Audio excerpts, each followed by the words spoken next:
Building a stable financial future, man, it can feel like a real challenge these days, right? Especially with the economy being so unpredictable. So today, we're going to break down the 4 biggest mistakes people make with their money, and, this is the important part, how you can avoid them. And if you're nodding your head yes right now, trust me, you are not alone. It's a huge concern for so many of us. So the whole point here is to cut through all that noise and give you some really clear, practical advice. Let's get right into it.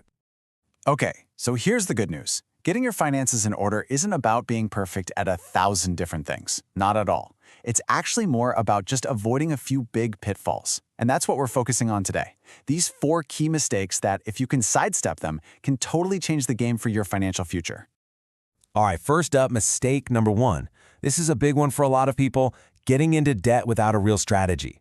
Look, not all debt is bad, right? But just letting it pile up without a plan, that's one of the quickest ways to completely wreck your financial goals. Let's look at a couple of the most common traps. You know this trap all too well. It's that revolving credit, those high-interest loans that don't have a clear end date. The problem is, they're designed to grow and fast. Before you know it, the interest you're paying is more than the actual payment you're making, and that hole just keeps getting deep. And here's the other side of that coin, the credit card trap. A lot of people don't realize this, but when you don't pay off your entire balance, the interest isn't just on what's left. Oh no, it's often on the entire amount you charge that month. It's a sneaky little detail that can cost you a fortune. So, how do you fight back? Well, there's a 4-step plan. First, you got to prioritize. Go after the debt with the highest interest rate first. That's the one that's hurting you the most.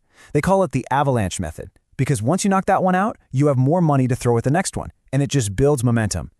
Second, see if you can consolidate. Bundle your debts into one loan, but only if you can get a better interest rate. Third, don't be afraid to pick up the phone and try to renegotiate your terms. You'd be surprised what's possible. And finally, just stop.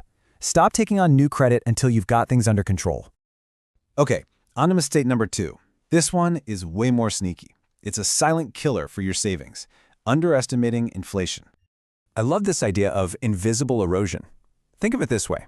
Inflation is like a thief that doesn't steal money from your account. Instead, it steals the value of the money that's in there. So your account balance looks the same, but what it can actually buy in the real world, that's shrinking every single day. Here's a super simple way to think about it. That 100 euros you have today, in just a few years, with totally normal inflation, it might only have the buying power of 90 euros. That's why your money can't just sit there. It has to be growing faster than inflation is eating away at it. All right, mistake number 3.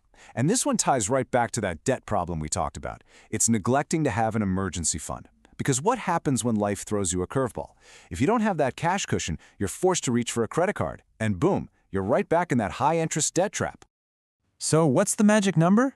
Well, the general rule of thumb is to have 3 to 6 months' worth of your essential expenses saved up.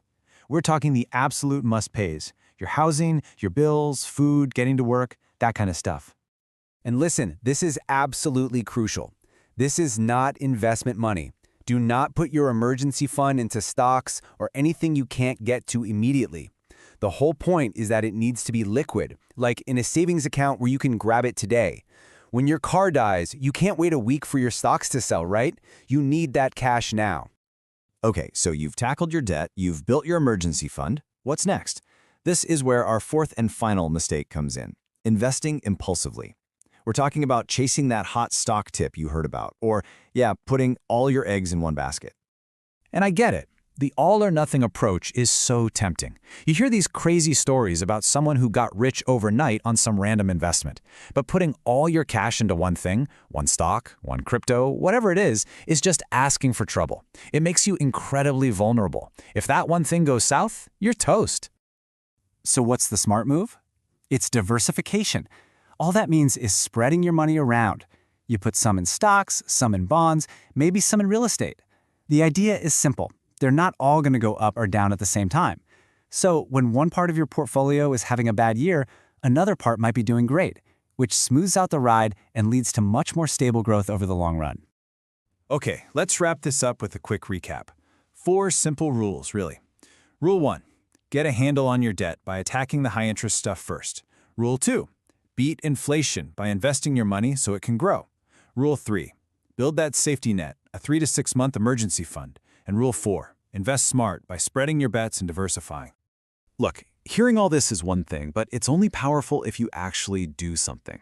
So, looking at these 4 areas, which one hits closest to home for you right now? Don't try to fix everything at once, just pick one thing.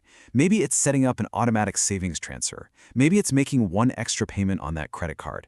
That single action is the best way to start building a stronger financial future. And you can start today.